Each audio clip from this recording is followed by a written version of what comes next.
Hello friends.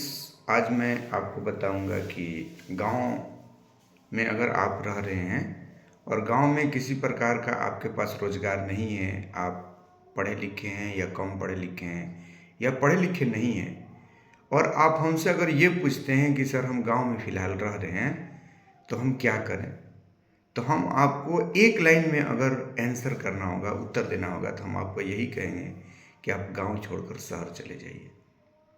अगर आपका कोई रोजगार कोई दोस्त या कोई रिश्तेदार अगर शहर में रह रहा है तो आप उससे रिक्वेस्ट कीजिए और आप भी उसके साथ शहर चले जाइए। वहाँ आप छोटा सा कोई काम कीजिए, आप वहाँ रूम में रहिए और धीरे धीरे धीरे शहर में घूमिए और घूम कर ढूंढिए कि हाँ, हम किस काम के लायक हैं, और वहाँ पर जो आपके योग्यता के हिसाब से जो काम मिल सके, जो आप कर सकें, आप उस काम को करिए। अगर आप इतना नहीं कर सकते हैं तो आपके गांव के अगल बगल 15 किलोमीटर 20 किलोमीटर के आसपास अगर कोई छोटा मोटा शहर है तो कम से कम आप वहां जाकर कोई छोटा सा रोजगार खोजिए।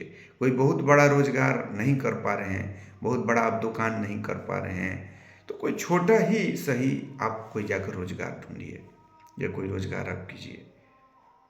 वहाँ रूम लेकर रहिए और रहने के बाद जब आप दिन भर काम कीजिएगा छोटा या बड़ा शहर में, रूम पे जब जाइएगा तो कई कई किस्म के लोग जो है आपसे मिलते हैं शहर में। अगर आप रहते हैं तो कई गांव के कई शहर के लोग आप एक साथ लोग मिलेंगे, बात करेंगे, कई प्रकार के अवसर के बारे में, रोजगार के बारे में बात होगा। और शहर आपको बहुत मौका देता है आगे बढ़ने का। शहर में आपको कई लोग ऐसे मिल जाएंगे कि आपको पता चलेगा कि हाँ, ये व्यक्ति शहर में आज से 15 साल या 10 साल पहले आया था और झोपड़ी में रह रहा था, ये बिल्डिंग उसी का है। गांव में ज़्यादातर जो अमीर लोग हैं, ज़्यादातर वे अमीर लोग हैं जो ख़ानदानी अमीर हैं, जिनका ज़मीन वगैरह पहले से था और आज भी उनके पास कुछ न कुछ संपत्ति है। अस्थाई संपत्ति वाले लोग गांव में ज़्यादा हैं, ज़्यादा वे अमीर हैं।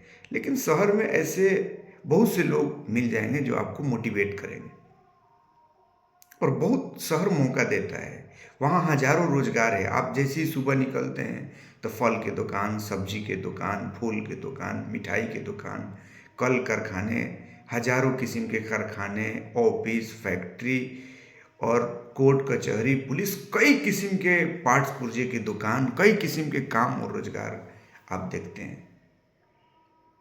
और आप यकीनन कोई ना कोई काम जो आपके पसंद का होगा, आप उसे सिलेक्ट कर लीजिएगा। मैंने देखा है कि जो व्यक्ति गांव से शहर सिर्फ इसलिए गया है ताकि वहाँ रोजगार ढूंढ लेना है, वो सिलेक्ट हो गया है। कोई ना कोई काम करके वो सिलेक्ट हो गया है और वो वहाँ अच्छा कर रहा है। तो इसलिए हम आपको यही कहेंगे कि अगर आप जाने में समर्थ हैं शहर जाने में तो आप जरूर जाएं। अगर आप शहर जाने में समर्थ नहीं हैं और आपके गांव से 15-20 किलोमीटर दूर अगर कोई छोटा सा शहर है तो आप कम से कम वहाँ पे जाएं। वहाँ पे कोई छोटा सा रोजगार खोजें या देखें, या आपके कोई दोस्त या रिश्तेदार का कोई दुकान वगैरह है तो आप वहाँ पे बैठे जाकर, या उसका होटल है या फैक्ट्री है या स्कूल है तो आप उसके जो रोजगार का जगह है वहाँ पर जाकर बैठें। वहाँ बहुत कुछ आपको सीखने को मिलेगा, बहुत कुछ देखने को मिलेगा। गांव में बैठे बैठे अगर आप पढ़ाई नहीं कर रहे हैं तो गांव में बैठने से हमारे दोस्तों कोई फायदा नहीं है। कोई ऐसा फायदा नहीं है। अगर गांव में आप बैठे कुछ नहीं कर रहे हैं, गांव में बैठने के बाद आप कुछ नहीं कर रहे हैं, खेती नहीं कर रहे हैं, या गांव में कोई आपके पास रोजगार नहीं है, तो आप ऐसे ना बैठे रहें। अब तो पंचायत चुनाव आ रहा,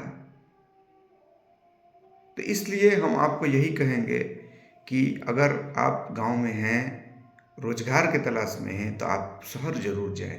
2-4 बार जाकर आप जरूर देखें। देखिए, गांव हर आदमी को अपनी ओर आकर्षित करता है। हर आदमी को अपने गांव से मोहब्बत है। हमको भी अपने गांव से मोहब्बत है। जब भी छुट्टी में मैं अपना घर जाता हूँ, वहाँ से आने का मन नहीं करता है। लेकिन मोह माया है। इसका मतलब ये थोड़े हुआ कि मैं जिंदगी भर माँ के गोद में बैठा रहूँगा। नहीं, आपको उस मोह माया को त्याग कर आगे बढ़ना है। बिना घर छोड़े आप कैसे सक्सेस कीजिएगा, कैसे तरक्की कीजिएगा। तो इसलिए मैं आपसे यही रिक्वेस्ट करूँगा और यही कहूँगा कि अगर आप गाँव में फ़िलहाल हैं और कुछ नहीं कर रहे हैं रोज़गार की तलाश में, तो एकदम बैठे ना रहें। दिन प्रतिदिन आपकी स्थिति खराब होती जाएगी। आप तुरंत निकलिए, शहर में निकलिए, बिना फ़ायदा के ही सही, लेकिन निकल कर आप वहाँ जाना, वहाँ एक्टिविटी करना शुरू करें। मैं यकीन के साथ कहता हूँ कि कोई ना कोई रास्ता आपका निकल जाएगा और वहाँ कोई ना कोई रोज़गार आपको मिल जाएगा।